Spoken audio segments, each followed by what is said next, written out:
नमस्कार, India voice देख रहे हैं आप। आपके साथ मैं हूं स्वीटी दीक्षित। सीधे चलेंगे लखनऊ, जहां एनएसजी कमांडो यूपी पुलिस का संयुक्त मॉक ड्रिल हो रहा है। ये तस्वीरें हैं जहां पे संयुक्त मॉक ड्रिल हो रहा है। मॉक ड्रिल के बारे में यहां पे सीएम योगी आदित्यनाथ को बताते हुए तमाम नजर आ रहे हैं ये लोग। और देखिए यहां पे एनएसजी और यूपी पुलिस भी मौजूद है। उन दोनों के बीच में समन्वय स्थापित किया जा रहा है। किस तरीके से मॉक ड्रिल के जरिए ये बताया जा रहा है कि सुरक्षा किस लिहाज से करनी है, कितनी महत्वपूर्ण है। और यहाँ पे आपको तस्वीर में सुरेश खन्ना भी नजर आ रहे हैं, कैबिनेट मंत्री भी यहाँ पे मौजूद है। सुरक्षा के पुख्ता इंतजाम हो, इस बात को सुनिश्चित किया जा रहा है। और यहाँ पे सीएम योगी आदित्यनाथ खुद मौजूद है। पिछले दिनों भी देखा था किस तरीके से हेलीकॉप्टर की मदद से यहाँ पे मॉक ड्रिल का आयोजन किया गया था, क्योंकि सुरक्षा किसी भी मंत्री की, किसी भी जो सत्ता में बैठा हुआ है या फिर कोई भी आदमी की काफी ज्यादा महत्वपूर्ण हो जाती है।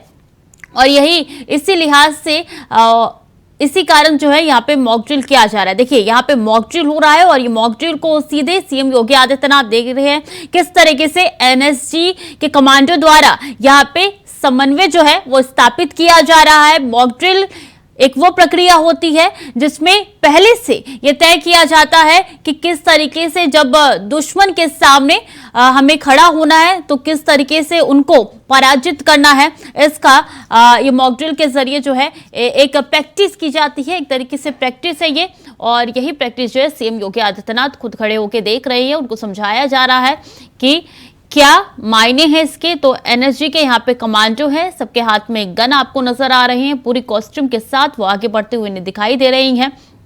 और ये तस्वीरें सीधे आप तक पहुंचा रहे हैं जहां एनएसजी कमांडो जो है मॉक ड्रिल कर रहे हैं।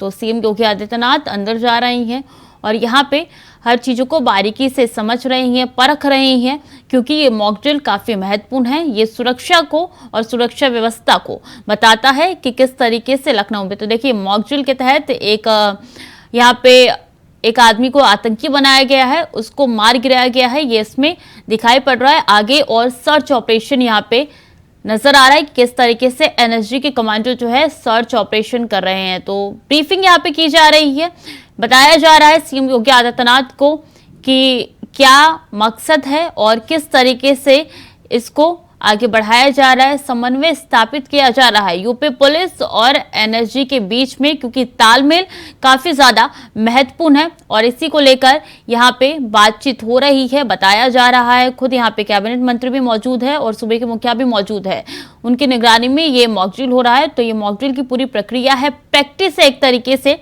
कि जो दुश्मन है उनको किस तरीके से पराजित करना है। और यहाँ पे सुरक्षा के लिहाज से भी ना सिर्फ मुख्यमंत्री बल्कि बाकी मंत्रीगण के सुरक्षा के लिहाज से भी ये मॉक ड्रिल काफी ज्यादा महत्वपूर्ण है, जो कि यहाँ पे इस वक्त किया जा रहा है। तो लखनऊ की सीधी तस्वीरें आप तक पहुंचा रहे हैं जहां मॉक ड्रिल हो रही है।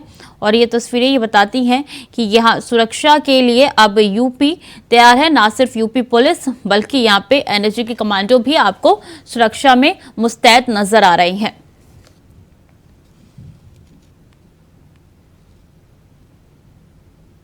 तो यूपी के मॉक ड्रिल है ये, यूपी में मॉक ड्रिल हो रहा है जिसकी तस्वीरें आप तक पहुंचा रहे हैं। ये मॉक ड्रिल होता रहता है यूपी में और एनएसजी के कमांडो यहाँ पे मॉक ड्रिल कर रही हैं।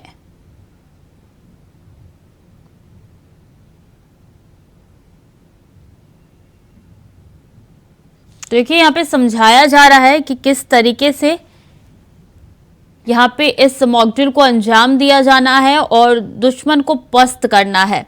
तो इसमें कई ऐसी प्रक्रिया है, कई ऐसे स्टेप है जिसके तहत ये मॉक ड्रिल को संपन्न किया जाएगा।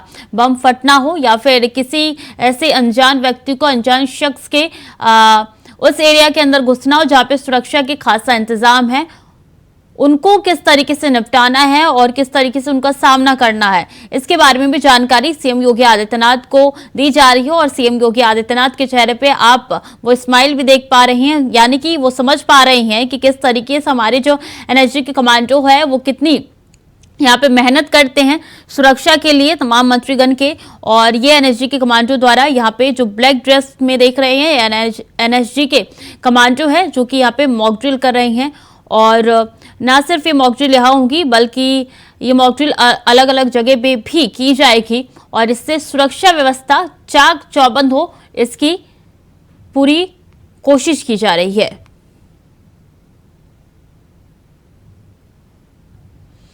तो डॉग स्क्वाड ने भी चेकिंग शुरू कर दी है। डॉग स्क्वाड के मदद से भी यहाँ पे मॉकड्रिल की जा रही है, उनका भी खासा योगदान होता है।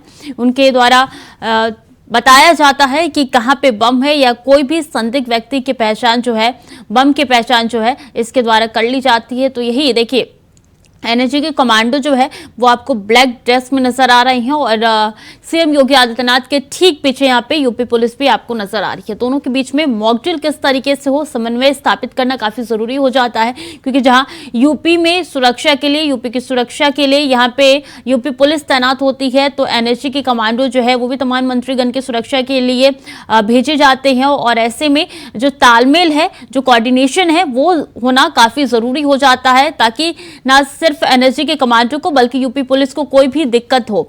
और इसलिए ये मॉकड्रिल, ये समन्वय काफी महत्वपूर्ण हो जाता है। और इस वक्त सीधी तस्वीरें मॉकड्रिल की आप तक पहुंचा रहे हैं इंडिया वॉइस, किस तरीके से यहाँ पे मॉकड्रिल हो रही है और अब बाहर निकलते हुए सीएम योगी आदित्यनाथ आपको दिखाई दे रहे हैं।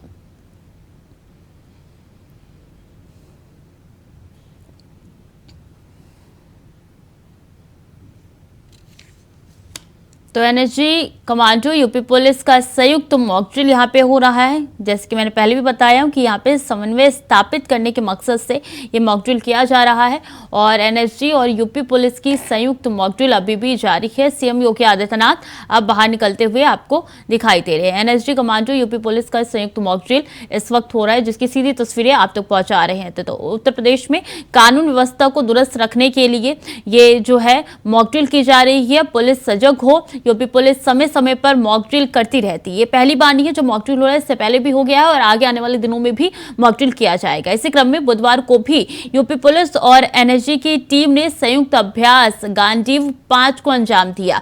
ये संयुक्त अभ्यास आज भी चल रहा है। अभ्यास के दौरान राज्य प्रशासन, यूपी पुलिस की विभिन्न इकाइयों और एनएसजी की तरफ से संयुक्त रूप से काउंटर टेरर की मॉक ड्रिल्स की गई है। ये मॉक ड्रिल्स विधानसभा समेत लखनऊ के विभिन्न सार्वजनिक स्थानों और महत्वपूर्ण प्रतिष्ठानों पर हो रही है।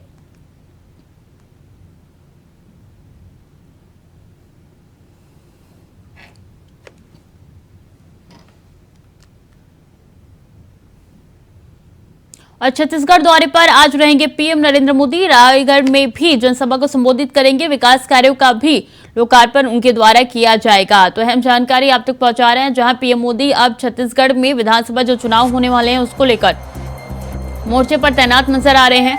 छत्तीसगढ़ के दौरे पर पीएम नरेंद्र मोदी रहने वाले हैं। रायगढ़ में जनसभा को भी संबोधित करेंगे। विशाल जनसभा यहाँ पे होने वाली है, जिसको संबोधित पीएम द्वारा किया जाएगा। और बता दें कि कई ऐसे विकास कार्य हैं जिनका लोकार्पण यहाँ पे पीएम नरेंद्र मोदी करने वाले हैं। तो महत्वपूर्ण जानकारी आप तक पहुंचा रहे हैं, जहां अब छत्तीसगढ़ के चुनावी रण में पीएम मोदी खुद उतरने वाले हैं। वहां पे चुनाव को साधने की कोशिश उनकी तरफ से की जाएगी, क्योंकि छत्तीसगढ़ ऐसी सीट है जहाँ पे बीजेपी के पास पहले एक सीट थी, लेकिन पिछले दिनों जब उपचुनाव हुए थे तो बीजेपी वो सीट भी हार गई है। और अभी की स्थिति की बात की जाए तो छत्तीसगढ़ में बीजेपी के पास 0 सीट है, जिसके कारण अब छत्तीसगढ़ को साधने की कोशिश बीजेपी लगातार कर रही है। इसके कमान गृह मंत्री को दे दी गई है। अब मोर्चे पर तैनात पीएम मोदी में नजर आ रही हैं। यहाँ पे विशाल जनसभा होने वाली है, जिसको संबोधित पीएम मोदी द्वारा किया जाएगा।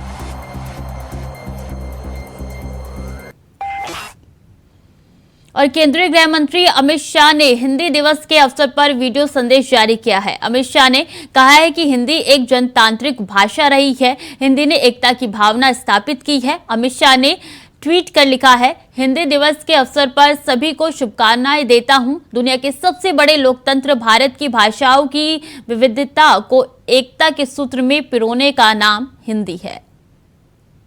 राष्ट्र में हिंदी राजभाषा का उपयोग को बढ़ावा देने की भी पहल की है। राजभाषा विभाग द्वारा अखिल भारतीय राजभाषा सम्मेलन की भी नई परंपरा शुरू की है। 13-14 नवंबर 2021 बनारस में पहला और 14 सितंबर 22 को सूरत में और राजभाषा सम्मेलन आयोजित किया गया। इस साल पुणे में यह तीसरा अखिल भारतीय राजभाषा सम्मेलन आयोजित किया जा रहा है। राजभाषा को तकनीक के अनुसार विकसित बनाने के लिए राजभाषा विभाग ने स्मृति आधारित अनुवाद प्रणाली कंठस्थ का भी निर्माण किया है। और इंडिया गठबंधन समन्वय समिति की बैठक पर पश्चिम बंगाल के एलओपी और बीजेपी नेता शुभेंदु अधिकारी ने कहा है कि ये चोरों, भ्रष्ट लोगों, वंशवाद की राजनीतिक तुष्टीकरण की राजनीति में विश्वास करने वाले लोगों का गठबंधन है। पीएम मोदी 400 से अधिक सीटों के साथ वापस आएंगे। दिल्ली में शरद पवार के घर पे बैठ के बैठक किया है जिसमें भारत वो तो इंडिया अलायंस नहीं है भैया, करेक्शन कीजिए। I.N.D.I.A ये चोरों का अलायंस है। भ्रष्टाचारी, वंशवादी, परिवारवादी, तुष्टीकरण राजनीति जो करता है ये लोग का अलायंस है। ये अलायंस का देश का कुछ नहीं है। मोदी जी अगली बार 400 पार देख लेना, ये बेकार, इसमें कुछ होने वाला नहीं है। और दिल्ली में आयोजित 63वें एसीएमए वार्षिक सत्र में केंद्रीय मंत्री नितिन गडकरी ने कहा कि अब पराली जलती नहीं, अब पराली से 1 लाख लीटर एथेनॉल बनाए जाते हैं, 150 टन बायो बिटोमिन बनाए जाते हैं। आने वाले कुछ वर्षों में कमर्शियल हवाई जहाज, फाइटर जेट, हेलीकॉप्टर किसानों द्वारा तैयार किए गए ईंधन पर चलेंगे। हमारे एयरफोर्स ब्राजील का 22% इथेनॉल एयरफोर्स में फाइटर जेट में डाल रहा है। हमारे अभी पानीपत में इंडियन ऑयल, हम लोग उनके पीछे लगते थे, अभी प्लांट चालू हो गया। पराली जो जलती थी, इस बार देखना है मुझे विंटर में, अब पराली जलती नहीं, पराली में वैल्यू एडिशन हुआ। अब पराली से वो 1 लाख लीटर इथेनॉल बनाते हैं, 150 टन बायो बिटुमिन बनाते हैं, और वो अब बायो एविएशन फ्यूएल बना रहे हैं। और आने वाले समय में हमारे देश में हमने पॉलिसी अब स्वीकार की है कि हम 8% बायो एविएशन फ्यूएल हम एविएशन फ्यूएल में डालेंगे। और आपको बताता हूं, सुदर्शन जी वहां तक सीमित थे, अब आगे देश गया। अब आने वाले 2 साल 3 साल के बाद कमर्शियल हवाई जहाज, फाइटर जेट, हेलीकॉप्टर किसानों ने तैयार किए हुए ईंधन पे चलेंगे। वो दिन अब दूर नहीं है। और आप ये स्वदेशी स्वावलंबन की सबसे बड़ी बात है कि 16 लाख करोड़ का इंपोर्ट है। मैं अभी, मुझे लोग पूछते हैं आप इलेक्ट्रिक बोल रहे हैं, हाइड्रोजन बोल रहे हैं, मिथेनॉल बोल रहे हैं, इथेनॉल बोल रहे हैं, बायो सीएनजी, बायो एलएनजी, सबको बोल रहे हैं, तो क्या होगा? मैंने बोला आप चिंता मत करो, आप सब में कितना भी दम होके आप करेंगे तो भी 16 लाख करोड़ का इंपोर्ट 5 साल में 25 लाख करोड़ का होगा। क्योंकि गाड़ियों की संख्या, ऑटोमोबाइल की ग्रोथ इतनी बड़ी हुई कि जब मैं मंत्री बना, ये मेरे पास ही डिपार्टमेंट है, तब 4.5 लाख करोड़ की इंडस्ट्री थी, आज 12.5 लाख करोड़ की हुई है। और अमृतसर में स्कूल ऑफ एमिनेंस के उद्घाटन के मौके पर मीडिया को संबोधित करते हुए आम आदमी पार्टी के राष्ट्रीय संयोजक और दिल्ली के मुख्यमंत्री अरविंद केजरीवाल ने पंजाब के मुख्यमंत्री भगवंत मान की तारीफ की। उन्होंने कहा कि मुझे बेहद खुशी है कि भगवंत मान सरकार ने दिल्ली की तरह पंजाब में भी शिक्षा क्रांति की शुरुआत कर दी है।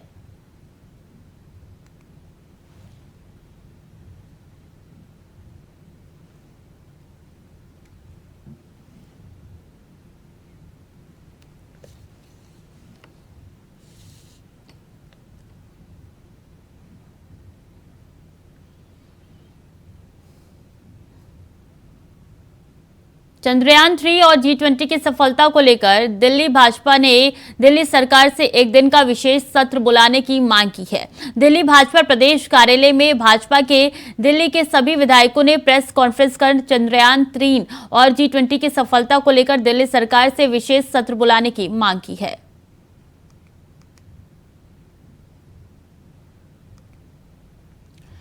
तो चंद्रयान 3 और G20 की सफलता के लिए यहां पे विशेष सत्र बुलाए जाने की मांग की गई है और भाजपा विधायक दल ने सीएम से मांग की है कि आप एक दिन का विशेष सत्र यहां पे बुलाएं, क्योंकि दिल्ली में 2 बड़े कामयाबी हुए हैं। पहली G20 का सफल आयोजन और G20 सफल तरीके से यहां पे खत्म भी हुआ है और इसी के साथ चंद्रयान 3 की सफलता भी यहां पे भारतवासियों को मिली है, जिसके कारण वो G20 के विशेष सत्र में किस तरीके से यहाँ पे भारत ने अपना योगदान निभाया और एक दिन का ये यहाँ पे सत्र बुलाने के लिए कह रहे हैं। विशेष सत्र की मांग जो है एक दिन की गई है।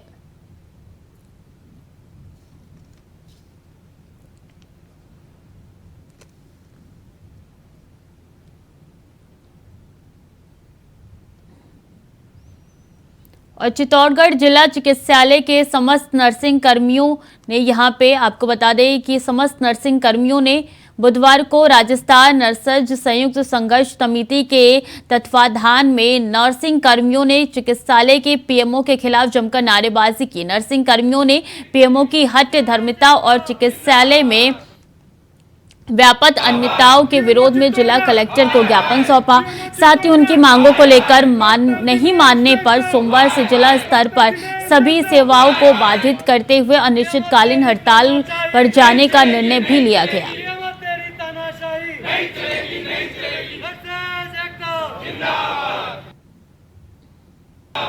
PMO Chittorgarh, PMO Chittorgarh, doctor Dinesh Vaishnav. अगर आप आयुष्मान कार्ड बनवाना चाहते हैं तो ये आपके लिए महत्वपूर्ण खबर है। हरियाणा के गुरुग्राम के एसडीसी हितेश कुमार मीणा वो सीएमओ वीरेंद्र यादव की अध्यक्षता में आयुष्मान भारत अभियान के संबंध में स्वास्थ्य विभाग के अधिकारियों और अन्य संबंधित विभागों के अधिकारियों के साथ बैठक की गई, जहां वीरेंद्र यादव ने कहा कि स्वास्थ्य विभाग के द्वारा 13 सितंबर से 31 दिसंबर तक विशेष अभियान चलाकर आयुष्मान भारत योजना के लाभार्थियों को आयुष्मान व चिरायु कार्ड बनवाकर उनका वितरण सुनिश्चित किया जाएगा।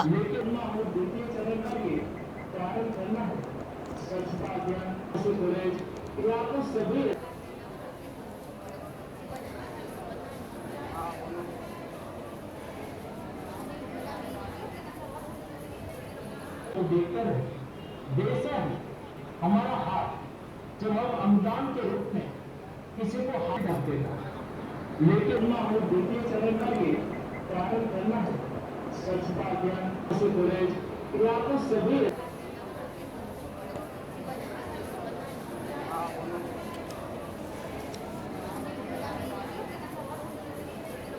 तो देखकर देश हम फिलहाल वक्त चला छोटे से ब्रेक का, जल्द लौट रहे हैं। ब्रेक के बाद एक बार फिर से स्वागत है आपका। खबरों में आगे बढ़ते हैं। पंजाब पुलिस द्वारा चलाए गए नशा विरोधी अभियान के तहत सर्कल राजपुरा पुलिस ने अलग अलग मामलों में नशीले पदार्थ सहित 3 आरोपियों को गिरफ्तार करने में बड़ी सफलता हासिल की है। डीएसपी सर्कल राजपुरा के कार्यालय में आयोजित प्रेस कॉन्फ्रेंस में डीएसपी राजपुरा सुरेंद्र मोहन ने कहा है कि आईपीएस एसएसपी पटियाला वरुण शर्मा और हरबीर सिंह अटवाल एसपी पटियाला के निर्देशों के अनुसार इंस्पेक्टर राजेश मल्होत्रा मुख्य पुलिस स्टेशन सिटी राजपुरा और inspector Kripal Singh SHO police station Banur circle Rajpura के नेतृत्व में पुलिस ने अलग अलग नशीली दवाओं के साथ 3 आरोपियों को गिरफ्तार किया।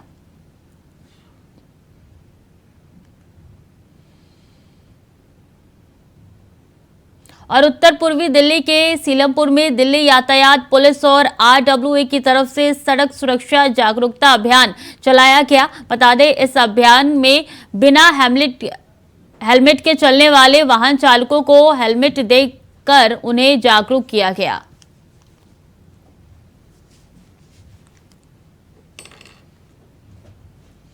डेंगू के बढ़ते खतरे को देखते हुए बोकारो स्वास्थ्य विभाग अब अलर्ट हो चुका है, जहां बोकारो सदर अस्पताल में बनाया गया 10 बेड का आइसोलेशन सेंटर, साथ ही जिले के 9 प्रखंडों के अस्पतालों में 2-2 बेड का बनाया गया आइसोलेशन सेंटर, जहां पर डेंगू से ग्रसित मरीजों को रखा जाएगा। डेंगू से निपटने के लिए डॉक्टरों की एक विशेष टीम भी बनाई गई है।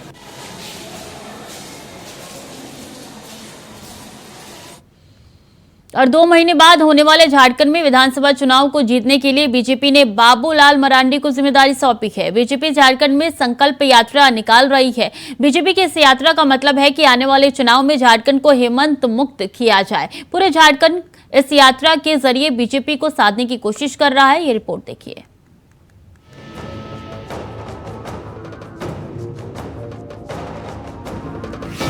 चौक चौक, चौराहे चौराहे, इन दिनों बाबूलाल हेमंत सोरेन की हिम्मत को चुनौती दे रहे हैं। मौका तो है संकल्प यात्रा, जिसके जरिए बीजेपी झारखंड में सत्ता परिवर्तन का ख्वाब सजोई हुए है। तभी तो बीजेपी प्रदेश अध्यक्ष बाबूलाल मरांडी अपने सियासी रथ पर सवार होकर हेमंत सोरेन की सरकार पर दे दनादन सियासी तीर छोड़ रहे हैं। दरअसल 2024 में झारखंड की सत्ता में एनडीए की वापसी और प्रदेश की सभी 14 लोकसभा सीटों पर जीत का जो टास्क दिल्ली ने बाबूलाल मरांडी को सौंपा है उसे पूरा करने का इरादा लिए बाबूलाल संकल्प यात्रा पर निकले हैं। संकल्प की झारखंड में बीजेपी का बनवास खत्म हो, संकल्प की डबल इंजन की सरकार का जो नारा है इसे झारखंड में भी चरितार्थ किया जा सके। संकल्प की इस समय झारखंड की सत्ता पर काबिज इंडिया गठबंधन को आगामी चुनावी दंगल में पटखनी दी जा सके। संकल्प की झारखंड में एनडीए की सरकार बने। और अभी आपको बता रहे थे कि इस राज्य में मैं लोगों से एक बात कह रहा हूं कि भैया संकल्प यात्रा है। संकल्प हमें क्या लेना? संकल्प यही है कि भाई इस राज्य को अपराध मुक्त प्रदेश बनाना। आज इस प्रदेश में अपराध किस प्रकार से बढ़ा है वो हम और आप अच्छी तरह से जानते हैं। आए दिन चोरी, डकैती, हत्या, अपहरण हो रहा है। बहु बेटियां भी सुरक्षित नहीं है, दंगा फसाद भी हो रहा है। सरकारी रिपोर्ट ये कहता है कि ये सब आंकड़े प्रतिदिन 5 की संख्या में हत्या भी हो रही है, चोरी। इतना ही खबरें लगातार जारी है, देखते रहे इंडिया वॉइस।